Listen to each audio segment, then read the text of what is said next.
Hi friends, చరిత్రలో ఈరోజుకి స్వాగతం. ఈరోజు టాపిక్ ఎక్స్రే మిషన్ ఆవిష్కరణ గురించి తెలుసుకుందాం. 1896 జనవరి 18న ఎక్స్రే యంత్రం మొదటిసారిగా ప్రదర్శించబడింది.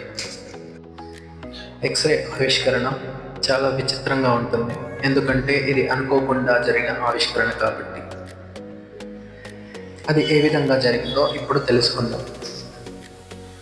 జర్మనీకి చెందిన భౌతిక శాస్త్రవేత్త విలెమ్ కార్నెట్ రోంట్జెన్ 1895లో నవంబర్ 8న తన ప్రయోగశాలలో కాథోడ్ కిరణాలపై ప్రయోగాలు చేస్తుండగా ఒక వింతైన కిరణం అట్టపెట్టే చెక్క వంటి వాటి గుండా దూసుకు వచ్చి ఎదురుగా ఉన్న స్క్రీన్పై పడ్డాయి. అవి ఏ కిరణాలో అతనికి అర్థం కాలేదు, అందుకే దానికి ఎక్స్ కిరణాలని పేరు పెట్టుకున్నాడు. ఈ కిరణాలను మొదట అతని భార్య మీదే ప్రయోగించాడు. తన భార్య చేయిపై ఆ కిరణాలను ప్రసరింపజేసి ఆ ఫిలింను గమనించగా తన భార్య చేతి ఎముకలు, ఉంగరాలు చూసి ఆశ్చర్యపోయాడు. ఆ ఎక్స్ కిరణాలు చర్మం, మాంసం దాటుకుని ఎముకలను చూపించాయి. ఈ విధంగా ఎక్స్రే మిషన్ కనుగొనబడింది.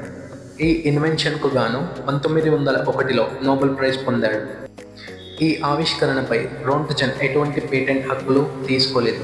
ఇది మానవాళికి ఉచితంగా అందుబాటులో ఉండాలి అని భావించి డబ్బు కన్నా ప్రాణాలు ముఖ్యమని నమ్మాడు.